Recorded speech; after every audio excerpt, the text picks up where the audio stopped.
Em princípio, as minhas palavrinhas serão inúteis, de cariz supérfluo, caprichoso, sem as quais vocês podiam viver a vossa vida perfeitissimamente.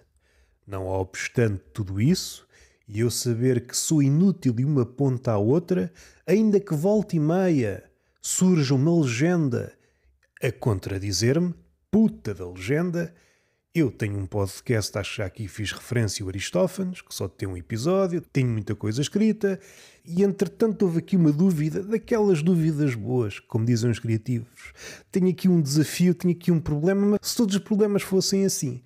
E comecei a repensar na Ilíada, que ia pensar muito mais à frente, não sei se faz sentido intrometer a Ilíada, que é quase um abuso de linguagem, como se a Ilíada, o primeiro livro da literatura ocidental, fosse o empecilho.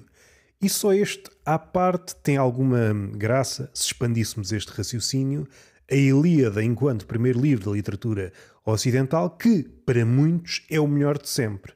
E esta ideia, o primeiro livro de sempre, é o melhor de sempre, e daí para a frente são só réplicas, tentativas de superar o mestre dos mestres, Homero, que muitas vezes é uma figura mitificada, outros estudiosos, não, este rapaz existiu, mas era cego, então ditou a outro gajo, se era analfabeto, este é realmente quem? Do cego ou do tradutor, vários anacronismos. Como é que o escudo daqueles pode ser aquilo que é na Ilíada?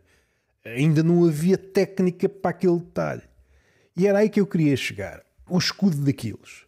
O escudo polido de Atena tem-me ocupado a cabeça algumas vezes, tento abordá-lo. Não é abordá-lo, não é abordá-lo Pinheiro, é abordá-lo como se fosse uma espécie de descendente de Medusa. Estou ciente do perigo. Podemos sacar nabos da púcara de cada vez que olhamos para esse tipo de escudo. Não é menos fecundo o escudo de Aquiles.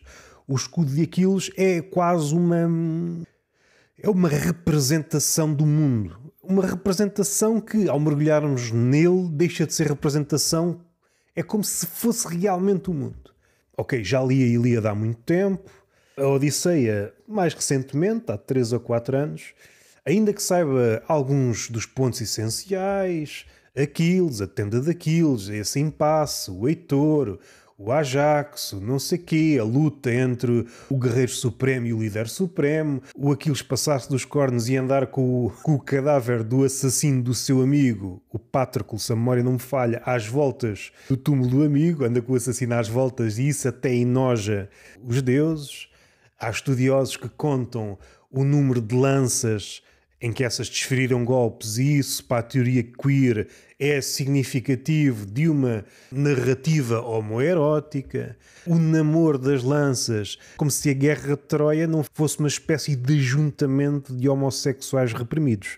É o que acontece a este tipo de, neste caso, epopeia. Toda a gente vai lá tirar a sua interpretação. Isto tem prestígio, como é que podemos retirar algum deste prestígio? Este é o guião para algo que transborda de história. Será que faz sentido? Será que há aqui um alinhamento de astros? Que não deixa de ser curioso pôr na equação a astrologia quando estamos a falar de coerência e de rigor. Mas deixem-me falar.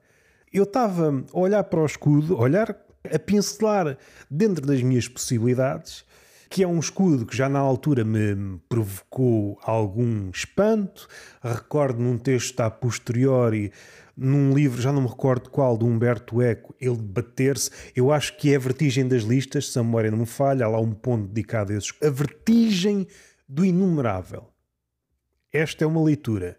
E depois há outra, e esta aqui só alcancei há meia dúzia de dias. Bem vistas as coisas, o escudo de Aquiles é uma espécie de yin-yang detalhado. O topo e o baixo, o bom e o mau, e o choque entre as duas coisas. É como se o yin e yang fosse aquilo que nós sabemos, mas se fôssemos descendo como um falcão, começamos a ver os detalhes e o yin e yang desabrocha e às tantas é um escudo. E eu, ao ter esta epifania, lancei-me em voos mentais o que é que surgiu primeiro. E entramos no domínio da especulação, que pouco adianta. O que é que surgiu primeiro? O escudo de Aquiles ou o símbolo do daoísmo? O yin, eu já nem consigo dizer, o yin e yang. Ou então surgiram ao mesmo tempo. O Dao como alcançar o zero, grosso modo. O escudo de Aquiles, que o herói supremo da epopeia do sangue, em que há sangue a ponto de Zeus chorar a morte do filho e há um episódio em que chove sangue.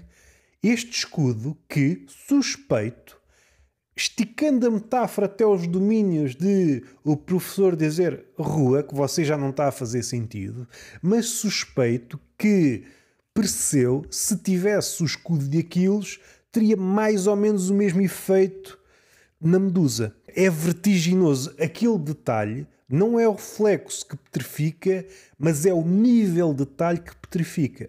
Eu sempre que tento imaginar aquilo tudo, a minha cabeça congela. Isto é apenas um detalhe daquilo que me está a pôr a cabeça a fervilhar no que toca ao podcast Aristófanes. Porque isto é só o início do início para eu depois começar a parodiar isto. Como é que eu consigo parodiar a maior obra de sempre? Também posso adiar. Não é necessário começar por abordar a Ilíada.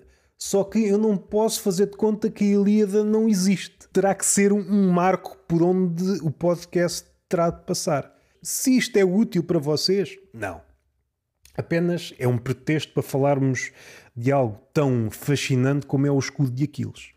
Até o próximo apiadeiro.